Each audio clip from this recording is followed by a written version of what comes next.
समीरा नहीं आई अभी तक? नहीं, वो आ गई है, बल्कि घर से होके आई है कपड़े बदल के।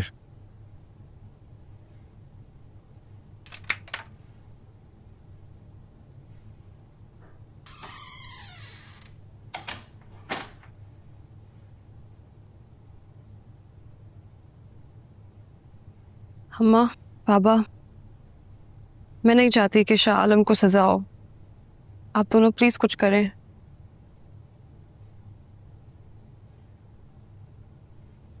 मैं तो तुम्हारे सामने सारी नाराजगियां खत्म करना चाह रहा था। जो कुछ हुआ तुम्हारे सामने ही हुआ है। लेकिन आप दोनों को भी तो कंफर्म नहीं है ना कि हुआ क्या था। बेटा, नियतों का हाल तो अल्लाह ही जानता है ना।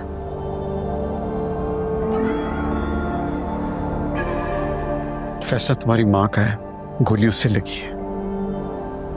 क्या मैं कुछ कर सकती हूँ? देखो, हम ये केस बना सकते हैं। देखो, ये गन जो है ना, ये लाइसेंस्ड है। हम ये कहेंगे इसको साफ करते हुए चल गई गलती से, दैट्स इट। लेकिन इसके लिए हमें SHO को मनाना होगा। तो बाबा प्लीज मनाए ना, आप ही मना सकते हैं।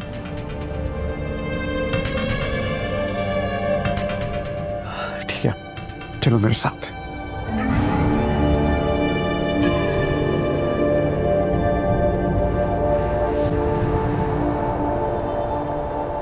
और वो कैसी तबीयत है शगुफ्ता भाभी की? काफ़ी बेहतर है। एक्चुअली मैं अभी ऑफिस से वापस आया हूँ।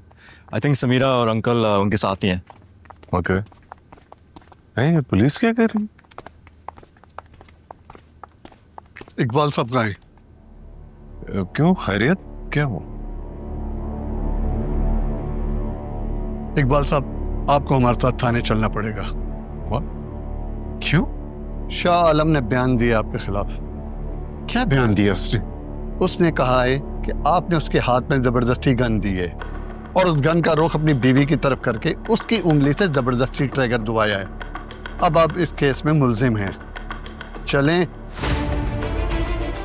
क्या आप क्या कह रहे हैं? मुझे तो चले। देखिए, मेरी बात सुनिए। देखिए, कोई गलतफहमी हो या आपको? आप ऐसे कैसे लेके जा सकते हैं?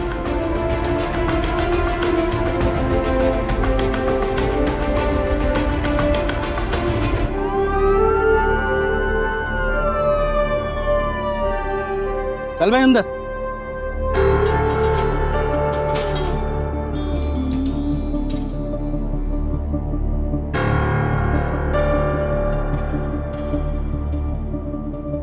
वैसे अंकल इकबाल एक हार्ट पेशेंट है, तो उनको ज़्यादा देर लॉकअप में नहीं रहना चाहिए। नहीं, मैं रफीक के पास खुद ही जा रहा हूँ बेटा। हर हाल में आज ही इकबाल को छुड़ा कर लेकर आएंगे। और वो शगुफ्ता को तो नहीं पता ना इकबाल के अरेस्ट के बारे में? नहीं। और बताना भी नहीं, ठीक है? और समीरा को हौसला देना। ओके। तुम मुझे एक फेवर दे सकते हो? Of course. मुझे एक ज़रूरी काम से जाना था। 1-2 घंटे में वापस आ जाऊंगी। तुम प्लीज़ जब तक अम्मी के साथ ही रहना। हो सकता है उनको किसी चीज़ की ज़रूरत पड़ जाए। अगर तुम लॉयर का सोच रहे हो तो पापा ने ऑलरेडी अरेंज कर दिया है। नहीं, मैं किसी और काम से जा रही हूँ। ठीक है, मैं इधर ही हूँ। Take your time. Thank you.